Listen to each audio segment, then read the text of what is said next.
Boa tarde, bom dia, boa noite. Hoje o nosso episódio é sobre como conciliar saúde e performance com um convidado muito especial para a gente, o nutricionista Lincoln Almeida, que eu acredito que seja conhecido por muitos, mas se apresenta um pouquinho, fala um pouquinho da sua trajetória, de como é que você está, essa sua relação nesse mundo aí para a gente, Lincoln. Valeu, rapaziada. Muito obrigado pelo convite. É um prazer para mim, né, estar podendo falar para vocês aqui, ainda mais da galera da universidade, né? Deve ser o maior público de vocês, né? O pessoal da Sim, universidade. sim. Então, olha só, eu tô há um tempo nesse mercado já, né? Eu sou um dos dinossauros quando a gente fala em nutrição na parte online, coisas nesse sentido, trabalhar a produção de conteúdo e coisas nesse sentido, né? A nutrição ela é a minha terceira faculdade, na verdade, né? Eu saí de um ramo anteriormente, eu trabalhava com marketing e comunicação e eu comecei a fazer nutrição em 2017, mais ou menos. Então não há muito tempo que eu sou formado em nutrição. Peguei aí o finalzinho da pandemia ainda nos estágios, atrasou, aquela coisa bem, né, bem complicada que teve. Só que assim, eu tenho essa relação com a nutrição há muito tempo. Eu tive obesidade na infância, na adolescência, eu tive transtornos alimentares, né? Eu tive bulimia, tive anorexia, eu cheguei a 62 quilos. Então, assim, eu entrei num momento em que a musculação ela me salvou da anorexia, assim, sabe? Porque aí mudou aquele shift, tipo, eu acho que eu preciso ganhar massa muscular agora, porque quem tem um transtorno alimentar não se enxerga na como as pessoas estão enxergando ele, né? Tem um transtorno de imagem. E, uma das minhas primeiras opções, assim, quando eu fui, isso estava com meus 17 anos, né? Para vocês terem noção, o que que eu fazia, né? Eu simplesmente não comia, cara. Eu vivia o que a galera das canetas está vivendo hoje, do Monjaro está vivendo hoje, só que eu vivia isso por adaptação fisiológica natural. Com o tempo, o nosso corpo você passa por um vale da fome, assim, depois de um tempo que você para de sentir tanta fome, tá? É incrível, assim, depois de um tempo o corpo ele entra num estado de conservação ali que você para de sentir tanta fome como antes. E eu lembro que eu fazia uma refeição por dia, às vezes duas. Eu ia a pé para a escola, para o colégio, andava mais ou menos uns 7 quilômetros, que dava ida e volta, então, 3,5 para ir, 3,5 para voltar. E a academia que eu comecei a fazer era 3 quilômetros da minha casa. Eu ia a pé também, então andava mais 3 quilômetros, né? Então, eu estava andando mais ou menos uns 13 quilômetros todos os dias, fazendo uma refeição, às vezes duas refeições ao dia. Então, comia, ao invés de fazer uma refeição, comia doce, enfim. Então, isso mudou bastante a minha percepção de vida, assim, na minha cabeça, né? E aí, uma das minhas coisas que eu gostaria de estudar naquela época era ou educação física, ou então fazer nutrição. Só que acabou que o mundo me tirou disso, né? Eu sempre fui uma pessoa muito preocupada com o mercado, com o trabalho, com essas coisas assim, né? Sempre muito educado e instruído pelos meus pais dessa forma. E naquela época, a nutrição era, cara, assim, que não tinha absolutamente nada. O que nós sabíamos sobre nutrição era em fórum, para você ter noção. E fórum que, tanto os mesmos fóruns que falavam grosserias e aberrações a respeito de anabolizantes e tudo mais, tinha pessoas muito boas dentro desses fóruns que falavam sobre dietas, sobre, cara, nutrição, não sei o quê. E a primeira vez que eu fui numa nutricionista, ela não tinha entendimento nenhum na área esportiva. Então era uma dieta que era muito similar à dieta de hospital, porque depois a gente fui fazer estágio de hospital, anos depois eu vi um padrão de dieta muito similar. Mas ela não tinha culpa, né? Ela não tinha, realmente, a gente não tinha esse entendimento.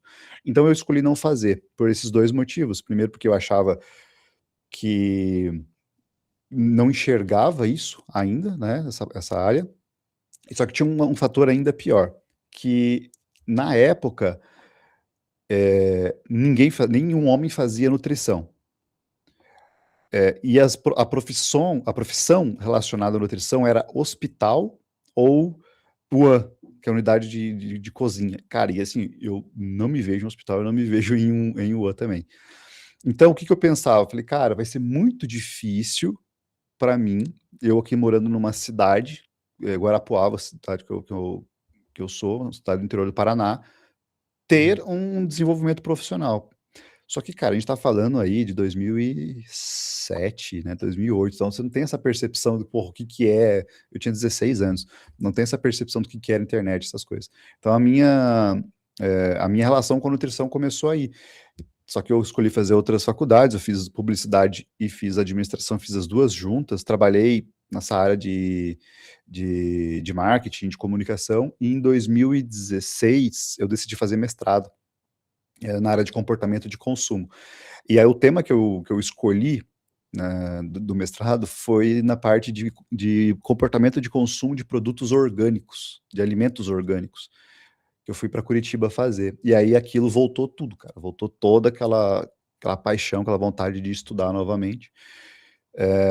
E aí foi aí que eu decidi entrar na nutrição e tô aí desde de então dentro da nutrição. Mais ou menos é assim um resumo bem resumido. Pô, que legal, então. Então a atividade física teve um impacto muito forte aí, querendo ou não, seu mestrado tem muito a ver com a nutrição, né?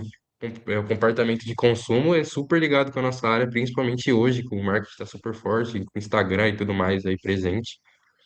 E eu queria saber justamente essa questão de atividade física que você comentou que lá atrás você começou caminhando, academia e tudo mais, que a gente sabe que a academia ou atividade física é super importante para todas as áreas da nossa vida, seja saúde mental, saúde física, qualquer área, mas hoje estão abusando, estão ultrapassando esse limite do saudável, né?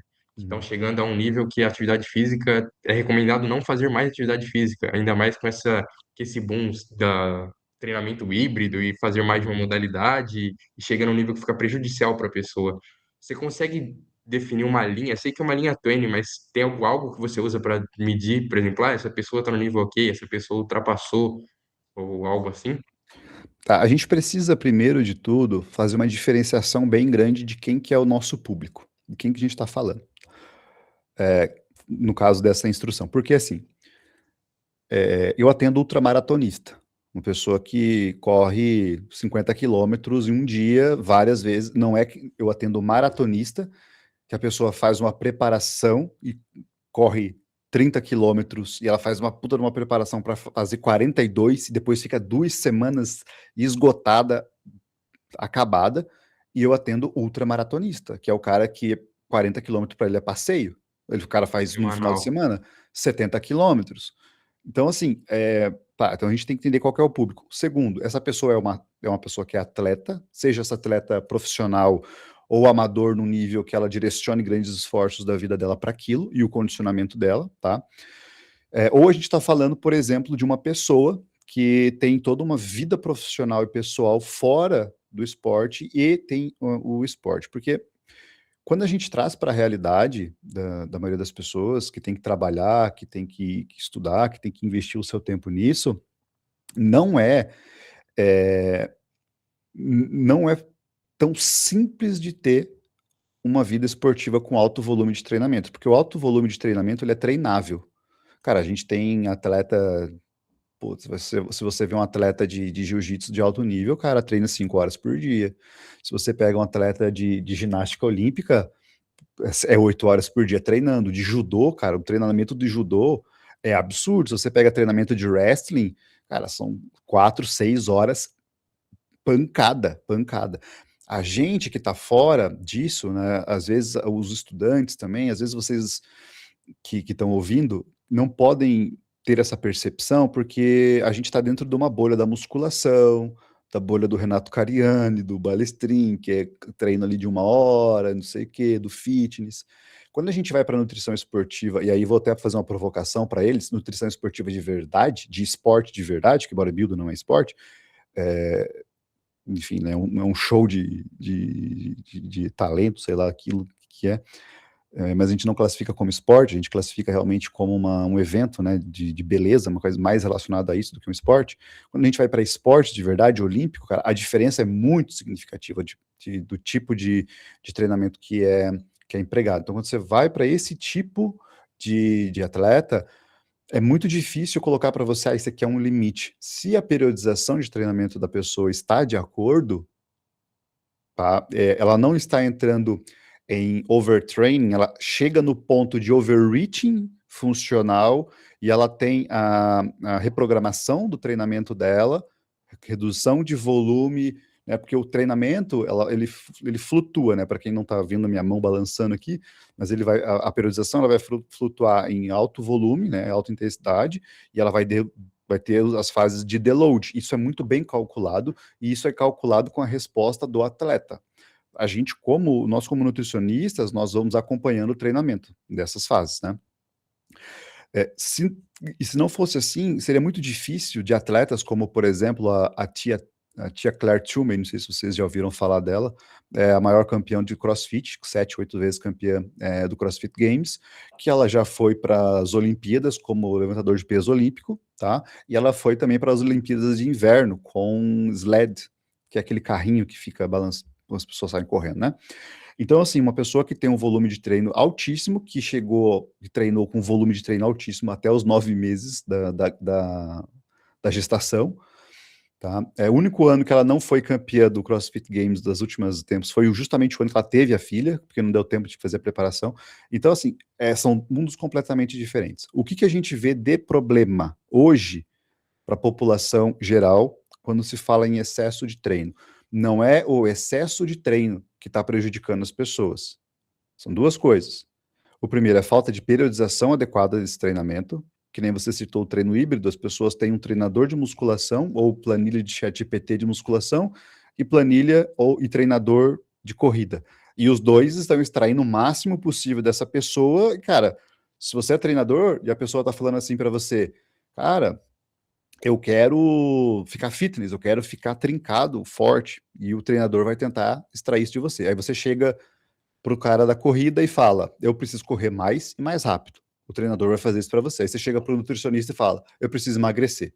Então, assim, a pessoa está completamente perdida, completamente alucinada, e aí a gente entra no problema, que é o volume da periodização errada e a LEA, que é Low Energy Availability, ou seja, que é um precursor do REDS que a gente fala, tá? Que Sim. é deficiência relativa ao esporte. Esse é o problema central de tudo, que é a falta dessa organização, dessa periodização. Se há uma periodização e uma organização, cara, é completamente ok, completamente normal o volume de treino ir subindo, se a pessoa tem uma genética estruturada para aquilo e ela tem tempo para fazer. Até porque a maioria da galera que eu atendo que é ultramaratonista é acima de 40 anos, cara, acima de 45 anos. São pessoas que são muito treinadas há anos e anos. São pessoas que elas já perderam grande parte da potência muscular, porque com o tempo, a idade, depois dos 30 anos, 30 e pouquinhos, a gente começa a perder potência, né? A gente não perde tanta força, mas potência a gente acaba perdendo bastante tempo de reação, essas coisas, né? Então, como são pessoas que não estão preocupadas com pace, são pessoas que correm bastante. Então, esse é um ponto bem significativo. Existe, tá? Mas existe mais por LEA, né? Que é baixa quantidade de energia, não necessariamente por excesso do treino, sabe? E aí você soma isso, só para encerrar essa parte, você soma isso, essa LEA, com uma pessoa que tem que trabalhar. Aí essa pessoa tem fadiga central, porque ela está pensando o dia inteiro, ela tem que resolver problemas, e ela tem a fadiga central e periférica acumulada desse tipo de treinamento e da baixa energia. Aí você tem uma pessoa que fica totalmente disfuncional, uma pessoa que não consegue pensar direito no trabalho e começa a perder desenvolvimento racional mesmo, cognitivo, e do outro lado você tem uma pessoa que não consegue desenvolver mais o esporte. Aí o que ela vai fazer? Ela fala: não, tá faltando energia, preciso ver minhas vitaminas. Ah, meus hormônios estão baixos. Não, cara, tá errado, é toda a tua estrutura de vida, né? Achei bem legal essa comparação, porque a gente tem um ambulatório do PET, né, que a gente atende universitários, e se Uhum, tem uma coisa que a gente enxerga bastante é pessoas que fazem muito exercício e, tipo, que na nossa visão, eu acho que a gente vem com uma boa visão, mas que tem que ter essa ressalva de, tipo, não automaticamente ligar pessoas que fazem muito, muito, muito exercício a algum tipo de transtorno, porque infelizmente uhum, realmente a maioria acontece. A gente vê pessoas que querem emagrecer justamente uhum, e que fazem tipo, o exercício todos os dias e academia e tênis e futebol e tudo, assim, sabe? Tipo, seguidão. E aí realmente acaba acontecendo isso de essa... Não ligam os objetivos, né? De um lado uhum, totalmente opostos. Uma coisa que até a gente vê bastante também, essa questão de, tipo, pô, acho que até saiu da bolha de musculação, assim, que eu também acho que de esporte, né, no máximo um exercício físico, aí, eu Uhum. concordo que eu tô crítica. Mas de, proteína em tudo, agora é cerveja com proteína, até, tem, tipo, tudo com, coisa com proteína e calorias com tudo, então, tipo, também nisso, né, até onde que as pessoas estão, tipo, se hiper preocupando com uma coisa que, na verdade, sabe, tipo, poderia ser mais, como você falou, né, Uhum. os objetivos em si, sabe? Isso é bem legal que você falou, cara, que existe um negócio que aí todo estudante de nutrição, eu recomendo vocês estudarem, deixa eu procurar o nome em português, a TCA, Terapia de Aceitação e Compromisso, não sei se vocês já ouviram falar. O que vocês vão pegar muito em consultório? São pessoas que elas chegam nesse nível de treinamento, Eduardo, muitas vezes não por questão de melhora de performance e tudo mais. Isso se chama fuga experiencial. O exercício físico ele acaba causando um efeito positivo na pessoa, né, de diminuição de ansiedade, a pessoa se sente bem, a pessoa se sente comprometida e ela vai vendo os resultados. Então, os problemas dela acaba sendo direcionado para a prática de exercício físico para que ela consiga resolver alguns problemas da vida dela sem aquele ansiedade, aquele estresse.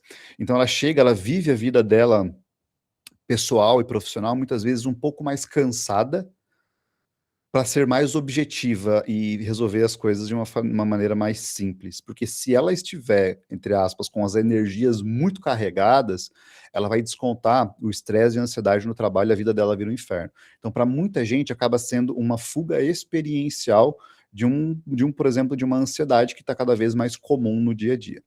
Eu atendo muitos empresários, né? Pessoas realmente que têm que tomar decisões muito importantes no dia a dia, e quando eu falo decisões importantes, decisões relacionadas, por exemplo, a funcionários, né? Pô, o cara tem 100 funcionários, uma decisão errada que ele tome, ele pode ter que, sei lá, demitir 20 funcionários, ele vai ter que fazer. Então, assim, são tomadas de decisões muito importantes e também decisões que são muito fortes no sentido de tomar uma decisão de comprar alguma coisa, de vender alguma coisa, de iniciar um novo projeto, enfim, coisas que realmente demandam muita questão cognitiva. E muitos desses empresários, eles começam a migrar para o triatlo, eles começam a migrar para luta, por exemplo, para jiu-jitsu, muito comum. É muito comum você ver empresário indo para triatlon e para luta por questão dessa fuga experiencial realmente, que pode ser que não necessariamente é uma coisa negativa, mas é uma forma de adaptação que a gente resolveu no mundo de hoje. Então, no triatlon, os caras acabam com a energia dele, né? Ficam exauridos, porque normalmente o treino de triatlon é 5 horas da manhã, 6 horas da manhã, então o cara já começa naturalmente um pouco mais relax ali.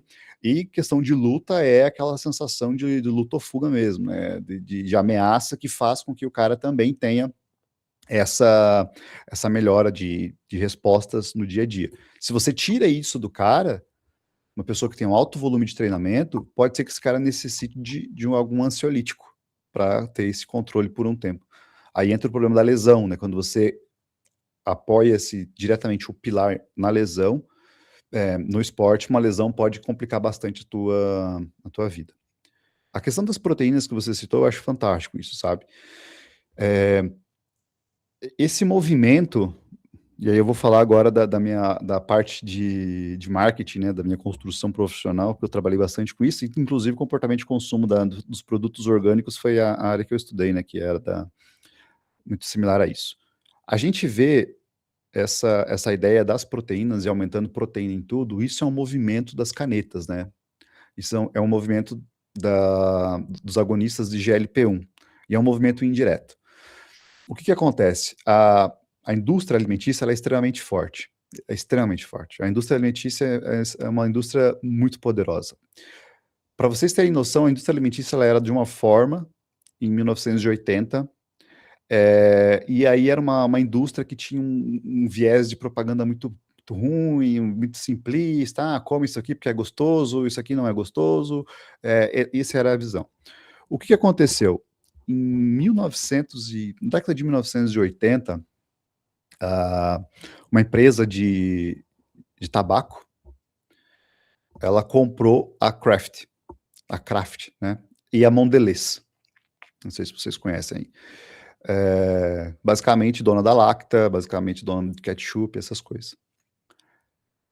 A Philip Morris, que é o nome dessa empresa de cigarro, a ideia das pessoas que criaram de comprarem essas empresas, essas indústrias alimentícias foi o seguinte: nós vamos usar as mesmas estratégias de marketing que nós utilizamos para viciar as pessoas no cigarro para aplicar na alimentação. A comida ela não vicia, né? A gente tem uma discussão muito nebulosa. Quem fala com certeza que não vicia está errado, e quem fala com certeza que vicia está errado.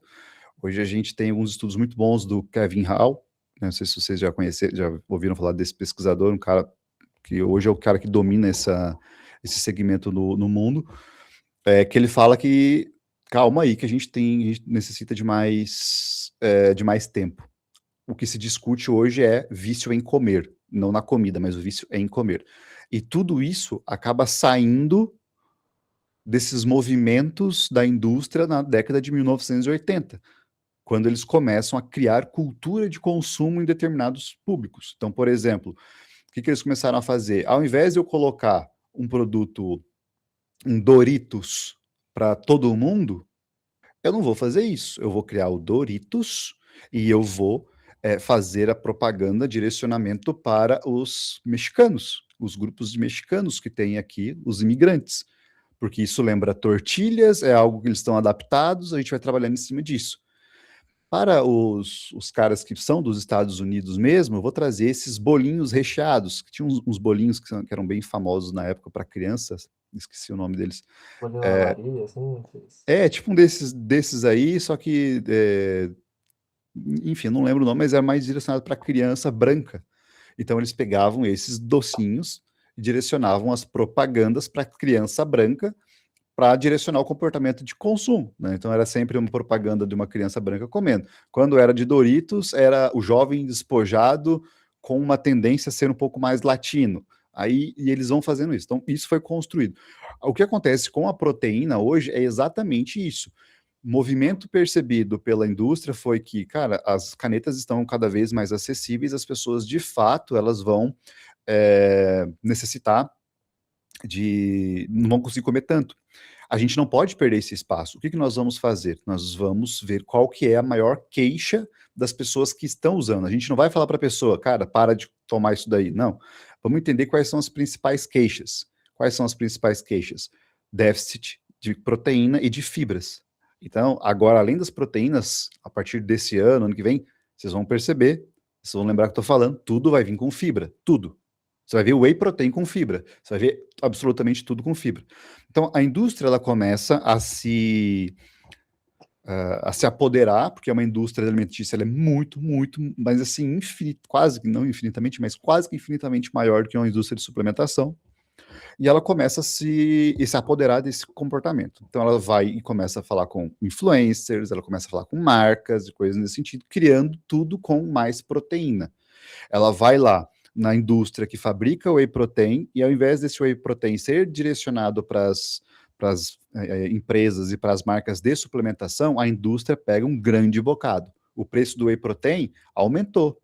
Cara, o preço do whey protein, quando a Growth surgiu, era R$ 69,90, hoje está 160, eu acho, né? 159,90, em poucos anos, tá? Começa a surgir Iopro, começa a surgir outras coisas com proteína. Do leite nós temos um problema, porque essas bebidas lácteas está escrito que contém whey protein, então eles podem pegar uma fração desse whey protein, eles adicionam esse whey protein, tá?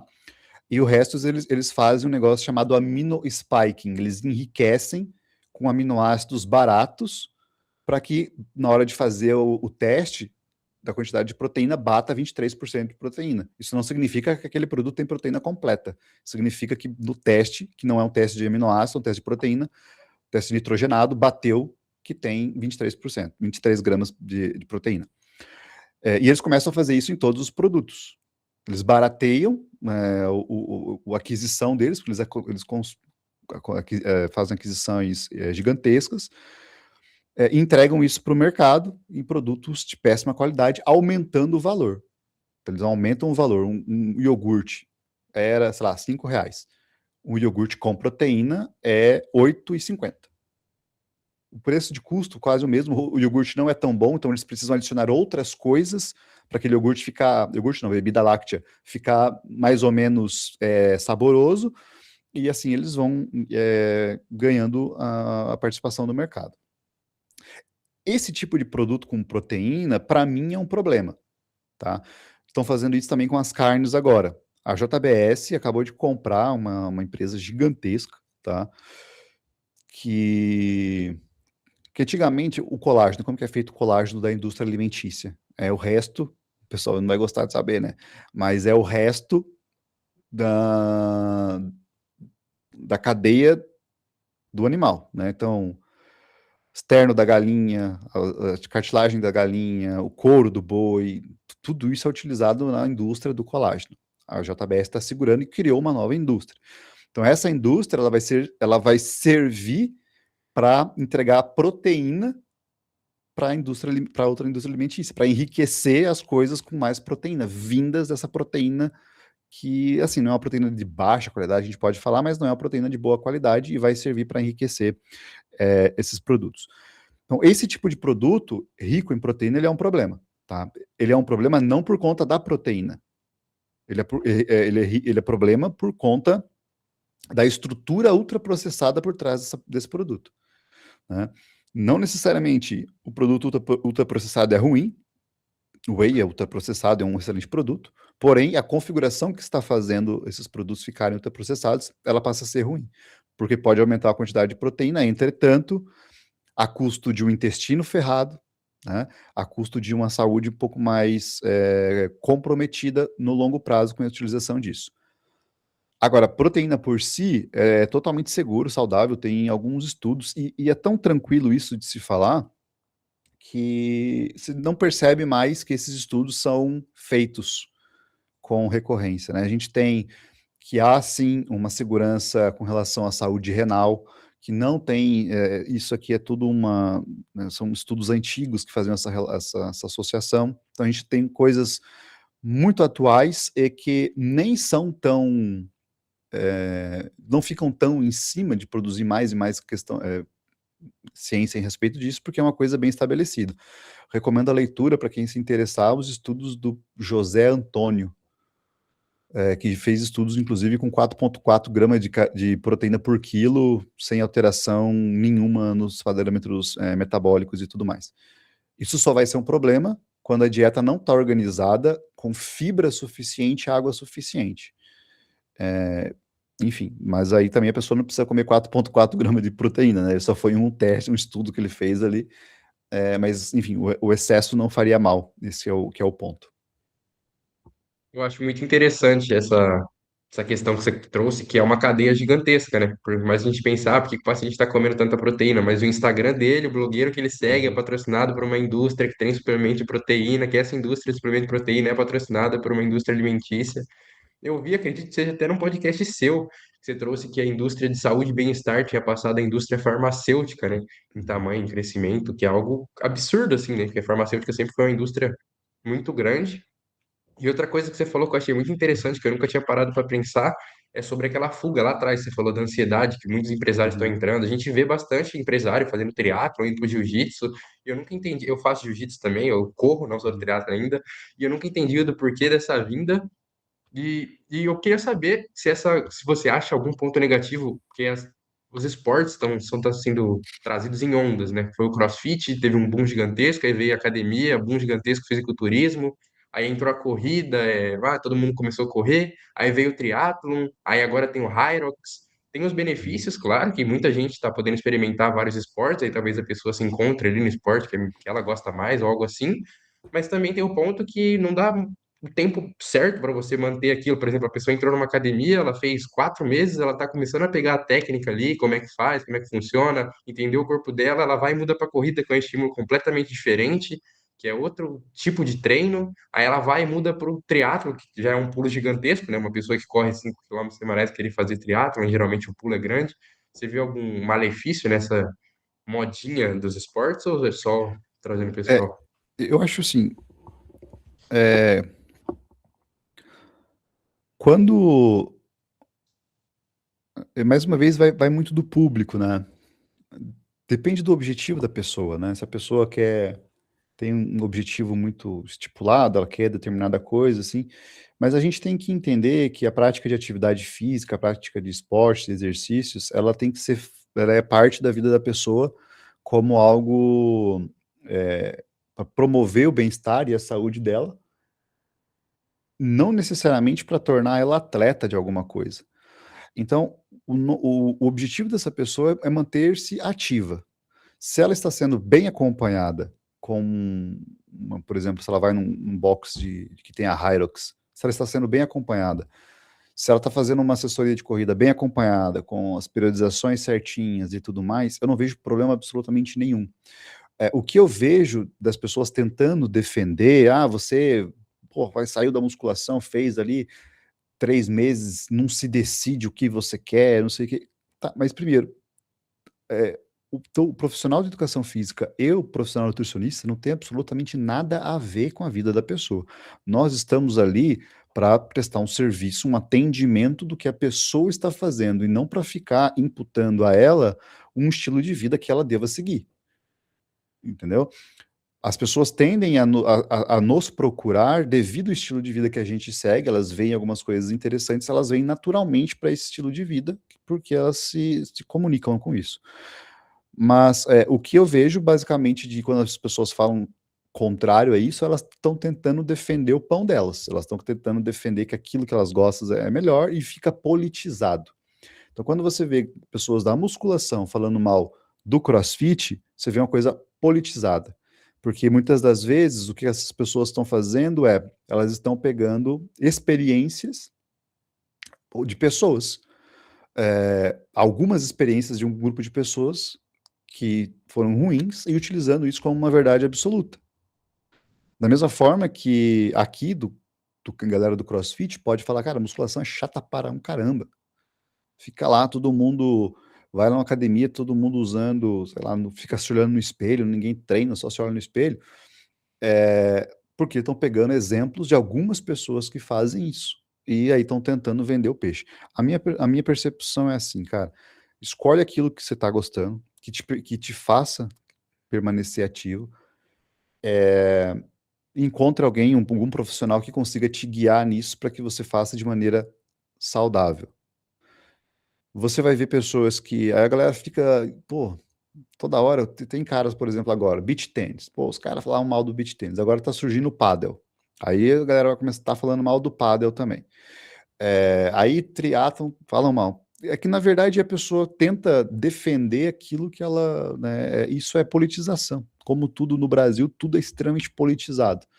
Então, eu não vejo problema, tá? Eu acho que um profissional nutricionista que só consegue atender alguém que faça musculação é um cara extremamente limitado, tecnicamente, limitado em todos os sentidos. Ele não é um bom profissional.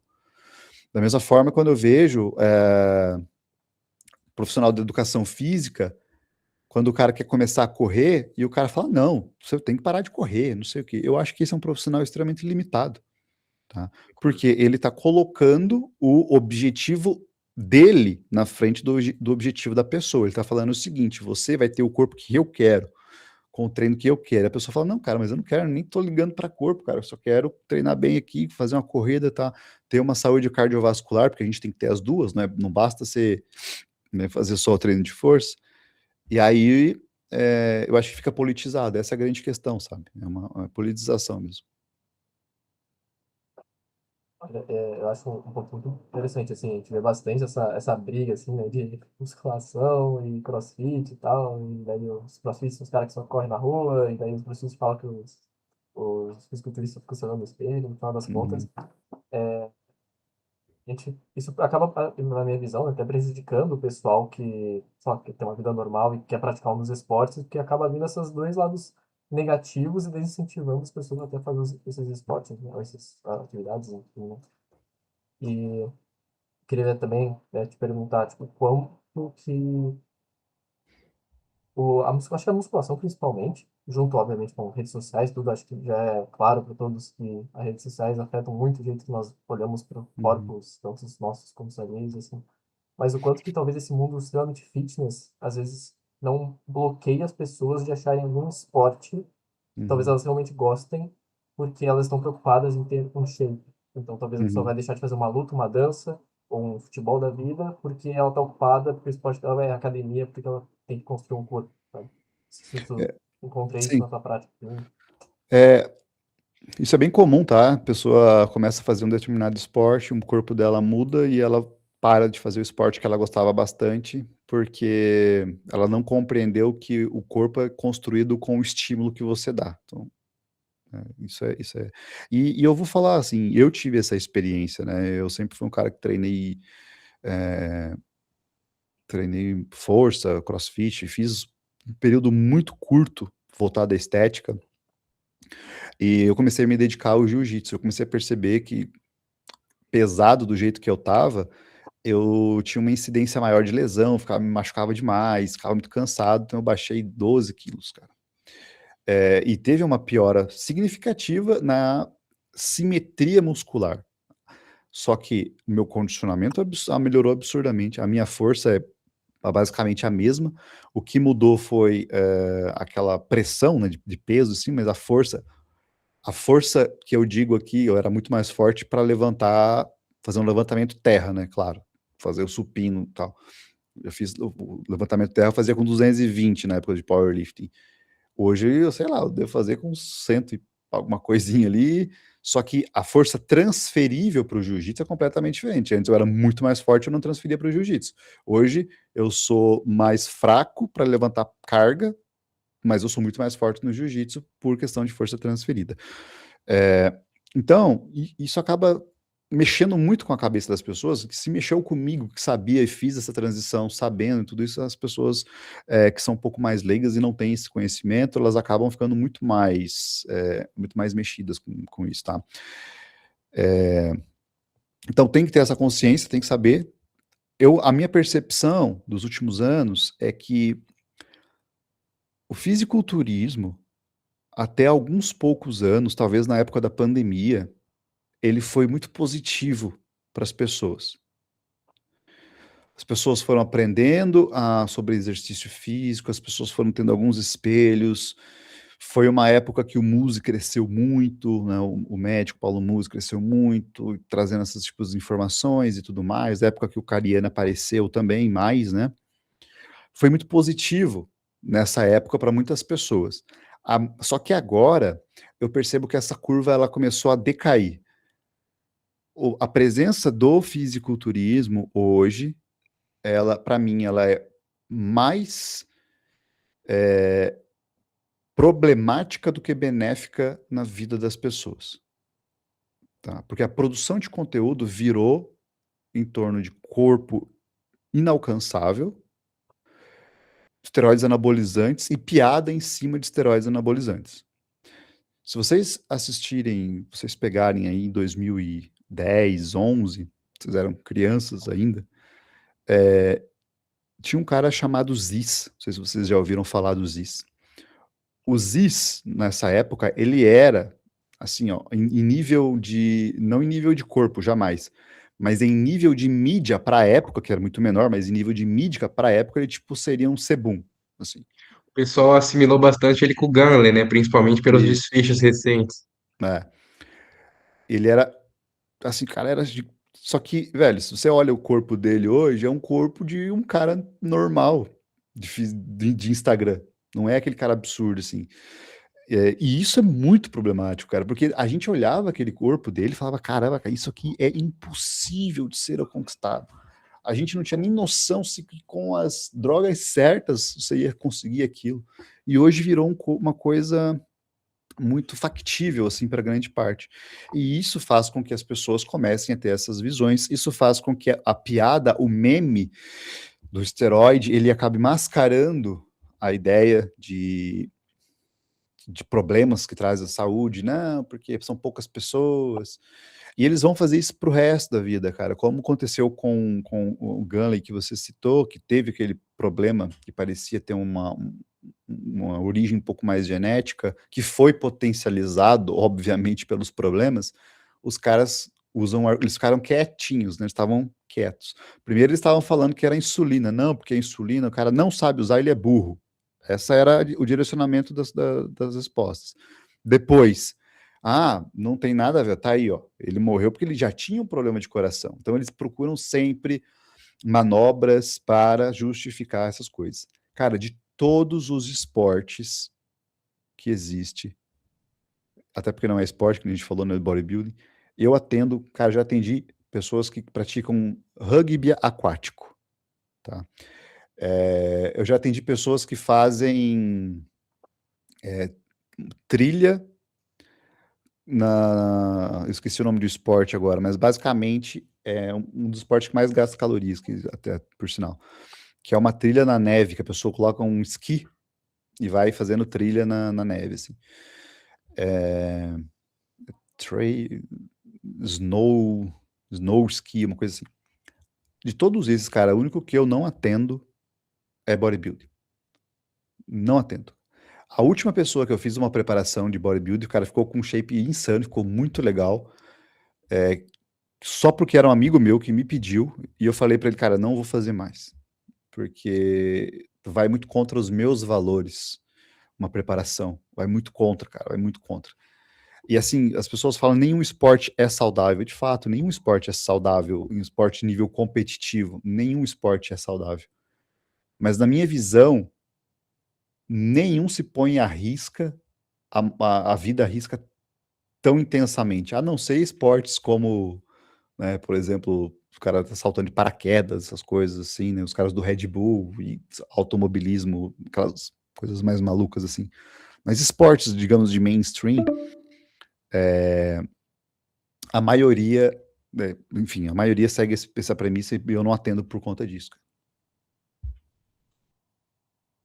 Aproveitar e te perguntar, porque eu acho que passou ali Uhum. da pergunta, e eu queria dar a tua opinião, porque tu falou desse negócio das fibras, né? Que as proteínas tem tudo, e fibra tem tudo. Eu já ouvi, né, de argumentações assim, de que, tipo, ok, claramente é algo das proteínas, né? É algo que aconteceu por um lobby de indústria, e que eu gostei bastante da tua explicação de todo o processo, né? A parte do colágeno, outros eles jogam um pouco ali de proteína e tal. Tu acha que das fibras, por mais que seja uma questão de também de indústria em relação às canetas e tudo, tu acha que vai ser algo mais negativo do que positivo, já que as pessoas no geral não consomem muitas fibras? Eu fico pensando que por um lado, se tem mais fibra em questões ultraprocessadas, pode estimular ainda mais as pessoas a comerem saudável. Uhum. Por outro lado, eu penso que talvez as pessoas consumam mais fibras que elas consomem um pouco. Então, a das fibras Tudo, especificamente, eu tenho um pouco em dúvida, então, assim, sabe? é,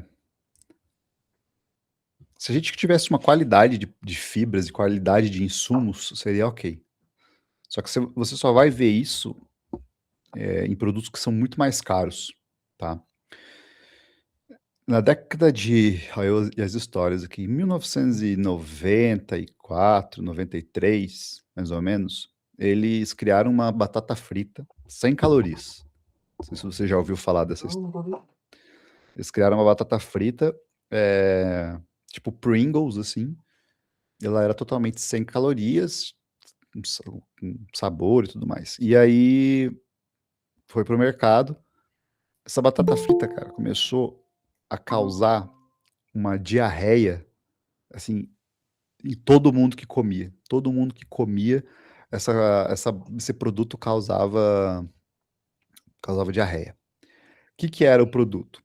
Ele era uma alga, muito parecido com o konjac, que tem um potencial osmótico extremamente alto, atrai muita água. E as pessoas iam lá e comiam um pacotinho de batata, entre aspas, batata, né?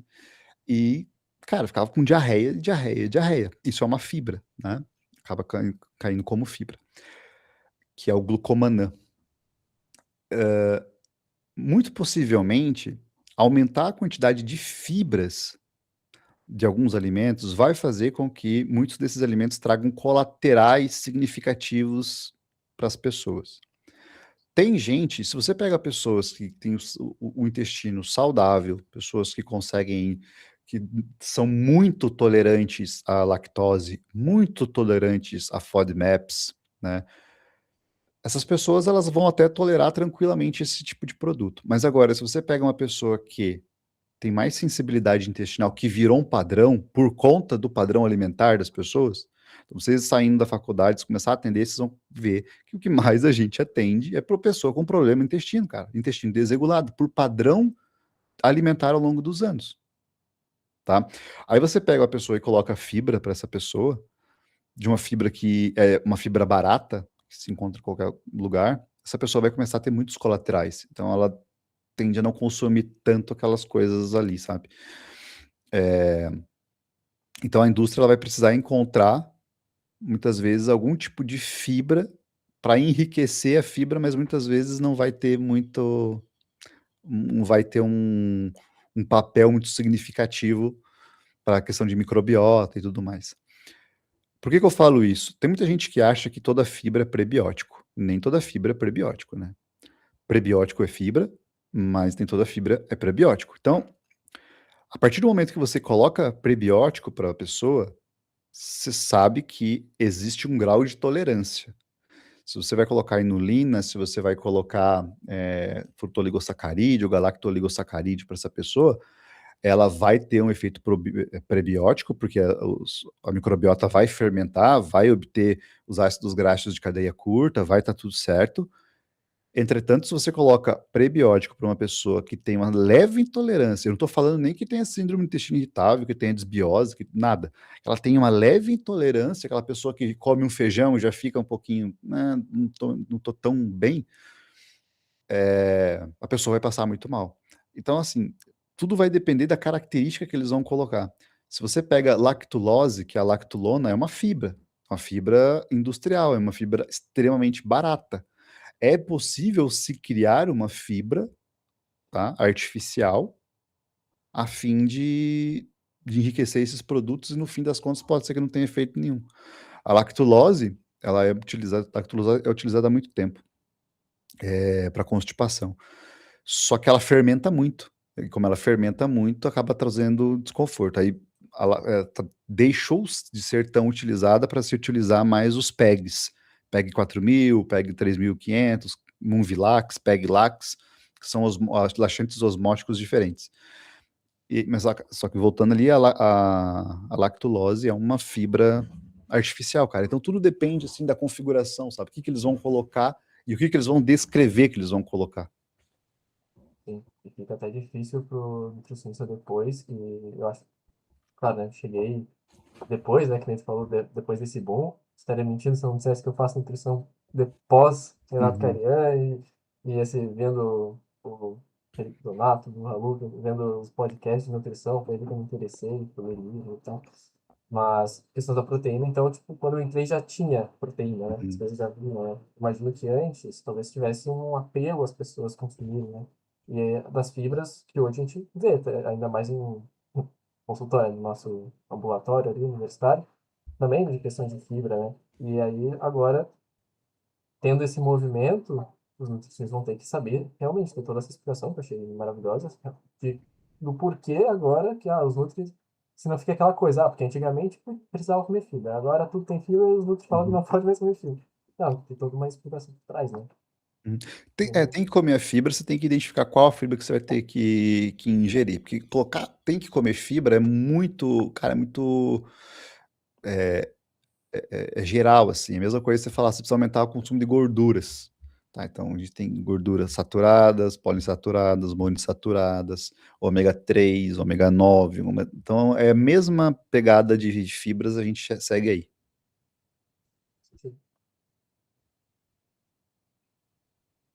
E eu queria fazer uma pergunta, que agora você falou dessa questão das fibras e que teve esse aumento. Eu fiquei curioso na sua prática clínica, assim, na sua experiência, você acha que hoje em dia, nossa geração, assim, eles estão buscando mais a saúde, sendo a geração saúde, como o nome aí diz, ou estão buscando a performance, buscando o esporte? Porque é muito diferente, né? Como a gente já discutiu bastante aqui, é diferente eu fazer academia e eu competir em fisiculturismo, é diferente eu Uhum. correr e eu querer fazer maratona sob 3 horas. É uma diferença. Cara, eu vou, eu vou tirar o cavalo de muita gente da chuva agora, assim. Eu, essa área de comportamento de consumo mais uma vez, eu estou reforçando pela terceira ou quarta vez para o pessoal, que às vezes a gente fala, você está falando as coisas. É porque eu estudo isso, né? Eu tenho hoje se você colocar para mim, Lincoln, qual que é a tua principal área de conhecimento da nutrição? É comportamento de consumo. Então, assim, a gente vive numa bolha, tá? Tudo que a gente vê na internet é determinado pelo algoritmo. Tudo que a gente vê é determinado pelo. Eu até esqueci o nome do novo algoritmo do Meta, né? Mas o TikTok e o Meta, ele vai classificar as coisas que a gente vai assistir de acordo com a região que a gente mora, a nossa idade, nossa aparência, enfim, pessoas que a gente segue, pessoas que seguem a gente. Então, cria-se uma bolha dentro disso. Ele vai criar essa bolha e vai colocar, conectar vocês dentro dessas bolhas. A gente vê que o uso de cigarro no Brasil diminuiu consideravelmente nos últimos anos, né? Em percentuais gerais. O consumo de álcool diminuiu consideravelmente nos últimos anos, em percentuais gerais. A gente nota que teve um aumento de cigarro e álcool para mulheres, tá? Mas proporcionalmente, né? Mas de forma geral, diminuiu-se bastante o consumo. Só que olhar para isso de forma isolada é muita inocência, tá? O jovem hoje, e aí vocês vão confirmar para mim que vocês fazem parte disso, né? Mas analisando comportamento de compra, analisando dados e não amizades, né? Porque eu não tenho amigos da idade, né? O ciclo de amigo é velho. Vocês vão perceber. Hoje o Brasil, quase 30% da população é obesa, está com obesidade. Quase 30%. Em 2019, eles falavam assim: é alarmante, porque em 2025 pode-se chegar a 25%. Nós passamos disso muito. A gente chegou em 27,9%, se eu não me engano. Isso é 10 vezes mais do que o Japão, para vocês terem uma noção. A gente tem os maiores consumidores de medicamentos antidepressivos e ansiolíticos presentes nas gerações Millennial e geração Z. A gente tem maior consumo de pod, né? A gente tem os maiores riscos de problemas de doenças mentais, né? De problemas psíquicas. E a gente tem um aumento de obesidade muito significativo nessa população. Então, assim, esses dados, eles não são reais, cara. Eles não são dados confiáveis. Quando se fala a geração Z, ou até os milênios, eles estão bebendo menos, eles estão se exercitando mais, a gente está falando dentro de uma parcela de geração Z e milênio que as pesquisas e as redes sociais mostram para gente, dentro desse algoritmo criado. Vocês já fizeram o estágio de vocês na UPA? Não, Não, é no no meu último ano caso, do nosso curso. no meu caso Tá. vai ser ano que vem.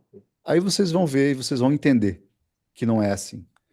Quando você atender a pessoa que não tem segurança alimentar, a pessoa que não tem dinheiro, a pessoa que está ali, a pessoa está com acabou de ingressar no mercado de trabalho, não entrou na faculdade, está com seus 17 anos, às vezes terminou o ensino médio, às vezes não está conseguindo nem terminar o ensino médio, a pessoa está ganhando um salário mínimo, ela vai fazer compra aqui em Florianópolis, vai comprar uma carne um pouquinho mais magra, é R$ 50 o quilo da carne, um pouquinho mais magra, né? E assim, considerando o local que você está morando, é a mais barata também, né? Porque se você pega uma carne um pouco melhor, uma carne um pouco mais nobre, cara, é absurdamente caro aqui. Aí o cara, ele vai lá, aí ele vai olhar, o que que ele vai comer de mistura? É hambúrguer, que é o resto industrial que a gente estava falando também, né? Ele vai comer o empanado, ele vai comer a salsicha, ele vai comer coisas nesse sentido. Consumo de frutas, de verduras, essas coisas extremamente baixo, essa pessoa começa a entrar no que a gente chama de obesidade sarcopênica, que é a pessoa que está comendo um consumo extremamente alto de ultraprocessados, ricos em açúcares, gorduras saturadas e sódio, então extremamente calórico, pouquíssimas fibras, pouquíssima proteína, a pessoa entra nessa classificação. E aí a gente fala, porque a geração Z tá mais saudável, a geração Z... Cara, a que ponto que tá mais saudável? Quer dizer, você tá numa geração em que a maioria das pesquisas mostram que o número de pessoas sem perspectiva de vida para os próximos anos tem aumentado cada vez mais. Pessoas que pensam em se machucar constantemente, os números mostram que está aumentando o percentual de pessoas que pensam em se machucar. Então, assim, porque a pessoa não está bebendo álcool e ela está praticando alguma atividade física, isso mostra talvez que os olhos não estão apontados para os locais certos. Porque a geração de vocês, diferente da minha geração, a gente ia para o bar beber. E aí o consumo de álcool estava ligado à socialização. A geração Z não socializa tanto, né? Então o consumo de álcool é menor naturalmente porque ela não socializa. Não está entrando a idade para ingressar no mercado de trabalho está aumentando, então o cara não tem grana. Então muitas vezes o que a gente tem que entender disso? Se esse comportamento que está rolando, ele não está rolando porque está migrando, os problemas estão migrando e a atenção está mudando, né? Essa que é a grande questão. O Gen Z e o Millennial também, que eu me enquadro nisso, são gerações que estão muito preocupadas com a saúde, sim. Porque elas estão fodidas. Por isso que a gente se preocupa com saúde, porque essa geração está toda ferrada, as duas. E não estou falando só de vocês, né? Não sou aquele velho xarope falando, cara, a nossa geração está ferrada. Tá? A geração Millennium está toda ferrada. A geração Z está ferrada, mas ainda tem mais tempo para se recuperar. Né? Isso considerando questão mais global. Então, assim, o que quando a gente fala de dados isolados não serve para nada, cara. Esses dados assim de diminuiu o álcool, mas diminuiu a que custo? Talvez diminuiu porque está tomando mais remédio controlado e não pode beber. Talvez diminuiu porque não tem socialização, então não tem motivo para beber, porque né, o Millennium faz isso, fez isso dessa forma a vida inteira. O Millennium parou de beber porque não sai mais com os amigos pro bar, fica em casa. Aí ficar bebendo todo dia em casa é alcoólatra, se for na rua, não. Então, assim, sabe umas coisas que não fazem sentido? Então, é por isso que a análise ela é muito mais complexa do que simplesmente dados, cara, muito mais, muito mais. Assim, e eu acho que essa chega a ser bem preocupante, porque além de tudo, né? Além disso, a parte dos nutricionistas, porque nós, estudantes de nutrição, nós vemos numa bolha, não só da rede social, mas também até mesmo. Primeiro que nós estamos numa turma de nutrição, então, tipo, já é um perfil totalmente diferente, pessoas interessadas naquilo. Aí o nosso prédio é o prédio da ciência da saúde. Uhum. Também já são pessoas que estão mais inclinadas. Então, assim, eu lembro até que eu fui sair com um grupo de amigos meus, um outro que não tinha nada com nutrição nem nada, e eu reparei que, tipo, olha, talvez um ou dois dos 10 da mesa não tinham sobrepeso, assim. Uhum. Tipo, pelo menos visualmente, claro, né? Não me digo ninguém, mas só o fato de eu ter notado, assim, deu pra ver que, tipo, era essa geração saúde, que nem você falou, né? Tipo, até onde, sabe? Porque, de fato, assim, eu não bebo, acho que o Gabriel também não bebe, enfim, os dois outros amigos próximos também não bebem, mas e no contexto geral, realmente, né? Tipo, a saúde Uhum. mental, e toda a questão de rede social e de tudo, sabe? Tipo, eu também olho que Cara, estamos bem ferrados, na verdade. faz o seguinte, cara. vai num shopping e vai na praia, na alta temporada. Olha para as pessoas, tá ligado? Olha para as pessoas, assim. Vê quantos caras shapeados você vai ver. Você vai ver um a cada 100. Porque o cara tá na bolha e o cara que se expõe na bolha.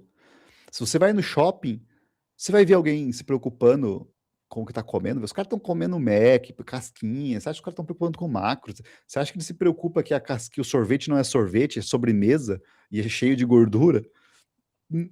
É isso que é bolha. A gente tá numa bolha, cara. Sabe? E isso é muito importante como profissional perceber.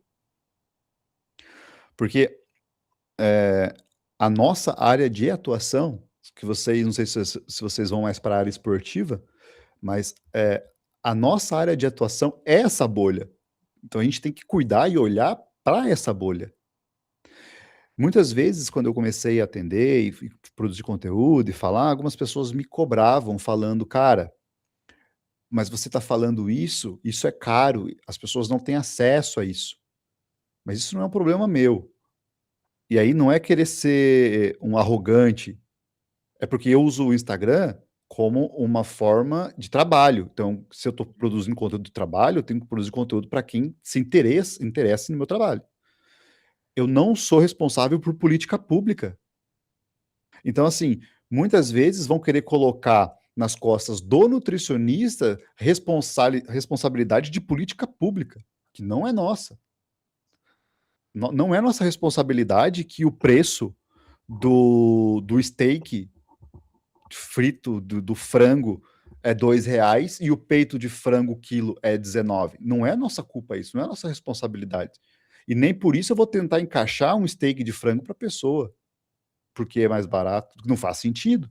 Então a briga ela não é com a gente, cara. Né? A briga é de política pública. Então, entrando dentro dessa concepção, a gente busca dados, e aí sim os dados que a gente fala, que eu estava falando para vocês, para quem é nutricionista, entenda os dados do segmento que você vai querer atender, se você vai falar sobre saúde para as mulheres, se você vai falar sobre intestino, se você vai falar sobre nutrição esportiva, nós temos que ter o conhecimento de tudo isso, né, obviamente, mas a gente tem algumas coisas que a gente gosta mais de atender. Então, se você quer atender, estuda realmente aquilo para que você entenda o mercado daquilo. Né? Por isso que eu comentei com vocês sobre o volume de treino que você comentou, não, porque é muito alto. É muito alto, depende. Entendeu? Depende qual que é, quem que eu estou tratando. Ah, isso daqui é muito... outra coisa que o pessoal vai ficar louco comigo.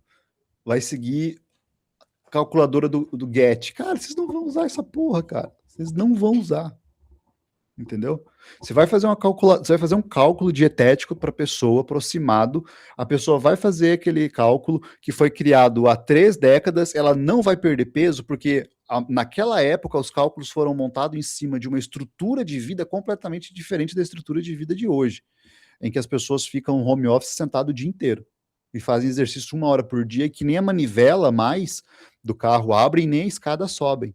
Então, assim, quando você vai fazer um GET, né, de gasto calórico do NEAT, cara, não vai dar certo. E por que as pessoas que estão usando o Monjaro, as pessoas que estão usando o Ozempic estão emagrecendo? Porque antes, muitas dessas foram nutricionistas passando 1.600 calorias, 1.700 calorias, a pessoa não emagrecia, e aí ela começou a comer 800 calorias, 500 calorias, por conta do Monjaro, e de repente ela começa a emagrecer. Por quê? Porque essas 500 calorias a gente já considera as saídas e os furos da dieta, que aí vai balar para 1.200, 1.400. Se você coloca uma dieta de 1.600 calorias, essa pessoa vai furar a dieta, cara. Você tem que entender que a pessoa não vai falar, ela não é sincera, ela vai furar a dieta. E essas 1.600 calorias, no final das contas, viram 2.300, 2.400. Então, assim, saber esse número, da onde vem o gasto, é importante, é extremamente importante. A gente tem que saber isso. A aplicabilidade disso cara, você está falando com um rapaz extremamente, um rapaz, uma menina extremamente disciplinado, dedicado, sem estresses, que vai seguir certinho, pesando certinho, é uma coisa. Agora você está falando uma pessoa que tem 3 filhos, que às vezes dorme 8 horas, às vezes dorme 3, às vezes. Sabe que muda completamente, cara. Isso é muito importante entender a bolha que você está tratando. Certo. Eu acho muito interessante essa parte. Principalmente o Edu comentou que a gente está numa bolha, né, dentro da universidade, Uhum. mas essa bolha é muito mais profunda, porque, querendo ou não, antigamente a influência das pessoas vinha, por exemplo, de um artista de algo assim, uma TV, que era comum, era a mesma TV para todo mundo. Hoje, por exemplo, meu Instagram nunca vai aparecer nada de maquiagem, então talvez sempre vai aparecer a mesma Uhum. coisa. Então, eu só vou ver atletas, só vou ver fisiculturistas, só vou ver atleta de endurance. Então, eu acho que todo mundo está praticando endurance. Eu acho que todo mundo é fisiculturista, não tem aquele corpo, é algo bem nichado, assim, né? E encaminhando agora para uma pergunta mais final, algo que eu sempre quis saber, principalmente de você, que é bem sua área. Eu lembro que alguns anos atrás eu estava meio hiperfocado assim na academia, só consumia coisa de academia. Logo que eu entrei na faculdade de nutrição, uns 3, 4 anos atrás, e eu vinha bastante essa área e eu já acompanhava o Wesley, acompanhava você, e eu vi que você mudou. Eu acho que eu lembro parte do post até, que você falou que Uhum. estava mudando da academia porque foi fazer uma trilha e aí saiu super Uhum. cansado e viu, ah, que adianta ter um corpo tão estético que não tem esse desempenho, não tem essa qualidade de vida. Eu queria te perguntar, o que que, como a gente disse, é algo bem nichado, né, um público específico. O que que você diria para esse público que já tem uma alimentação adequada, assim, que já come o recomendado, fruta, fibra, salada, talícia, etc., que faz o exercício físico regular, que cuida do sono? Tem algo hoje em dia que a gente pode falar para maximizar bem, entre aspas, né? A questão da saúde, assim, teria um extra, algo para o pessoal que busca longevidade, busca uma qualidade de vida a longo prazo? Cara, VO2 máximo não é negociável. Tem que ter um VO2 máximo de qualidade. A pessoa fala, ah, mas eu quero ser só bombado aqui, eu só quero ser maromba, eu só quero ser estético, só quero ter um físico simétrico, coisa nesse sentido. Não me preocupo com com o meu endurance. A gente não está falando de endurance, a gente está falando de saúde cardiovascular. É, se você se preocupa, tem gente que não se preocupa também, e uma coisa que eu deixei de querer ser herói dos outros, eu não convenço ninguém que você precisa ter saúde cardiovascular, que você precisa ter um bom VO2. Cara, se você quiser ter um bom VO2, eu tô aqui, eu vou te ajudar, eu vou te, né, mas esse negócio que talvez vocês enfrentem no começo querer ser herói das pessoas, convencer, cara, as pessoas são adultas, elas fazem o que elas devem fazer. Mas se a pessoa quer ter uma saúde cardiovascular, né, e ter um pouco mais de funcionalidade, ela tem que ter essa concepção de ter o treino resistido e o endurance bem desenvolvido. E quando eu falo de endurance, às vezes pode, cara, considerar caminhadas e tal. Eu colocaria uma caminhada um pouco mais intensa, um pouco mais de volume. Eu prefiro talvez um endurance com um Z2, Z3 mais constante para realmente melhora de condicionamento físico, pensando, cara, tanto em longevidade, mas também pensando em possibilidades, cara, porque assim, o que que eu pensei? Eu falei, cara, eu fiz uma trilha bem curta nesse dia, e foi a época que eu tava com o melhor físico da minha vida, cara. Uma época que eu comecei a treinar na Ironberg, então eu tava totalmente imerso aquele ambiente, totalmente naquela bolha, treinando pra caramba, cara, fazendo estratégia e não sei o quê, e era divertido na época. Eu não critico quem gosta disso, sabe? Eu gosto bastante também, gostei bastante da época de fazer. O que eu não. O que eu critico é optar o estilo de vida com riscos à saúde e achar que isso é normal para convencer os outros que isso é normal e que não tem risco, né? E essa é a minha crítica. Mas a crítica ao shape, isso não tenho crítica nenhuma, não. Eu até fiz isso, gostei da época que eu fiz. Só que eu subi essa trilha do Dome da Oração, cara, uma trilha bem curta, extremamente curta, ali perto da. Cara, eu acho que é na Barra da Lagoa que entra ali na Barra da Lagoa, no trilha da Dome da Oração. Bem legalzinha para fazer, bem curta. Só que tava muito quente, cara, tava muito calor. Eram umas 11 horas da manhã, meio-dia, assim, e eu fui com a minha mulher. E eu comecei a ficar ofegante, né? Eu não passei mal, nada nesse sentido, mas eu comecei a ficar um pouco ofegante, que se fosse uma trilha mais longa, talvez eu não seria o ideal para mim. Comecei a sentir um pouco de cãibra, na panturrilha, assim. A panturrilha eu sempre tive problema com cãibra, mas comecei a sentir mais. E na minha cabeça ficou, cara, se minha mulher cai aqui, eu tenho que carregar ela no braço, tenho que fazer alguma coisa, se, né? Fiquei com isso na cabeça, assim, não aconteceu nada e tal, mas fiquei mais com isso na cabeça. Por mais que eu tivesse forte naquela época, pelo VO2, pelo condicionamento, eu não ia conseguir carregar ela por muito tempo. Hoje, mais leve, não tão forte para cargas, eu conseguiria carregar ela tranquilamente, né? E isso ficou na minha cabeça e eu pensei, cara, acho que para mim faz muito mais sentido um corpo funcional do que um corpo estético. Eu prefiro ter um pouco mais de funcionalidade, tá? O pessoal fala, você quer um corpo funcional para, você não vai para guerra, você não é atleta, não sei o que. Eu falei, cara, é o meu corpo, cara. Eu decido o que eu quero para ele. Eu quero que ele seja apto a realizar determinadas tarefas. Por isso que eu aprendi a nadar, né? Eu sabia nadar, mas eu queria aprender a nadar de fato, sem, né, não morrer. Correr, tenho que ter ali um nível de corrida. Nunca passei dos 10 quilômetros, nunca foi um interesse meu.